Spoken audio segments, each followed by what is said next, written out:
इस वक्त भारत के S-400 डिफेंस सिस्टम ने पाकिस्तान की हालत को पूरी तरीके से खराब कर रख दिया है और इस समय रशिया भी इस सोच में पड़ा हुआ है कि भारत ने S-400 डिफेंस सिस्टम की मदद से इस तरीके के कारनामे को कर कैसे दिखाया है। आप सभी ये बात जानते हो कि देर रात पाकिस्तान की तरफ से भारत के मिलिट्री इंस्टॉलेशन को टारगेट करने की कोशिश की गई थी, लेकिन उस समय भारत के S-400 डिफेंस सिस्टम और हमारे कई अलग अलग स्वदेशी डिफेंस सिस्टमों ने पाकिस्तान के उन सभी टारगेट को काफी आसानी से न्यूट्रलाइज कर दिया था। पाकिस्तान की इस हरकत के बाद जब भारत की तरफ से जवाबी कार्रवाई की गई, उस समय भारत की तरफ से अपने कामिकाजी ड्रोनों की मदद से पाकिस्तान के अलग अलग शहरों को टारगेट किया गया है। इस समय पाकिस्तान की वायुसेना की हालत ऐसी हो चुकी है कि इनको मुंह छिपाने की जगह तक नहीं मिल रही है। ऐसा मैं क्यों बोल रहा हूँ वो आप इस वीडियो को देखकर समझ सकते हैं। इंडिया और पाकिस्तान की जंग जो है वो छिड़ गई है।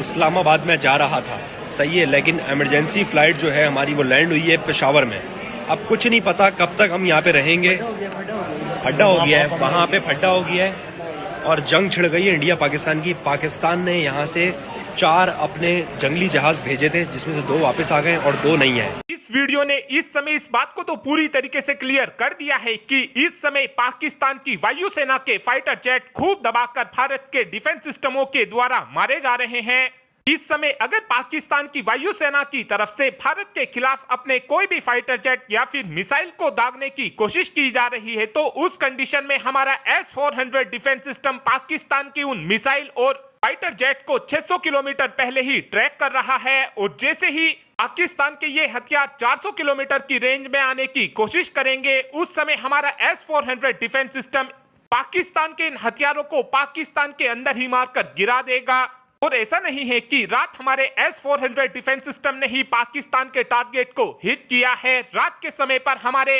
स्वदेशी डिफेंस सिस्टमों ने भी शानदार परफॉर्मेंस निभाई है और इस वक्त रशिया इस बात को लेकर हैरान हो चुका है कि यूक्रेन की सेना हमारे S-400 डिफेंस सिस्टम को बार बार तबाह कर रही है, लेकिन भारत इन S-400 डिफेंस सिस्टमों की मदद से कैसे पाकिस्तान के हथियारों को मारकर गिरा रहा है। इस वक्त देखा जाए तो पाकिस्तान का जो सबसे एडवांस डिफेंस सिस्टम है, जिसको HQ-9 के नाम से जाना जाता है, इस डिफेंस सिस्टम को भी भारत ने मारकर गिरा दिया है और इस समय पूरे ही लाहौर के अंदर ऐसा कोई भी डिफेंस सिस्टम नहीं बचा हुआ है जिससे पाकिस्तान खुद को प्रोटेक्ट कर पाए। यानी अब हम अपने पुराने से पुराने फाइटर जेट की मदद से भी काफी आसानी से पाकिस्तान के लाहौर के अंदर बमबारी कर सकते हैं। जिस समय पाकिस्तान का ये HQ-9 डिफेंस सिस्टम तबाह हुआ है, उसके तुरंत बाद ही हमको ये चीज देखने को मिली है कि पाकिस्तान तो पूरी दुनिया के सामने एक्सपोज हो ही गया है। साथ में इस समय चाइना भी पूरी दुनिया के सामने ही एक्सपोज हो चुका है।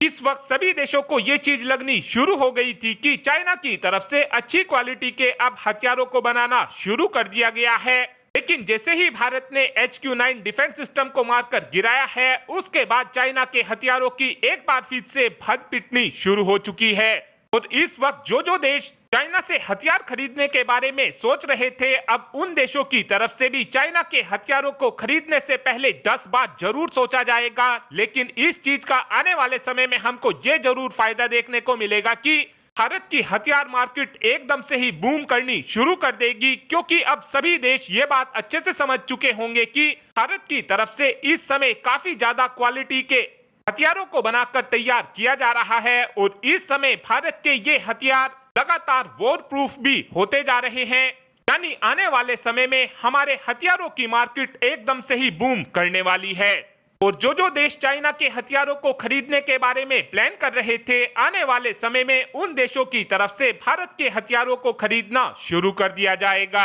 और आगे चलकर हमको ये जरूर देखने को मिलेगा कि अब चाइना की तरफ से पाकिस्तान को अपने कोई भी हथियार देने से पहले 10 बार जरूर सोचा जाएगा, क्योंकि पाकिस्तान तो वो देश है जो अमेरिका के हथियारों तक की पूरी दुनिया के सामने इज्जत नीलाम करवा देता है, तो यहाँ पर चाइना के हथियार तो अमेरिका के हथियारों के सामने बेचते ही क्या हैं।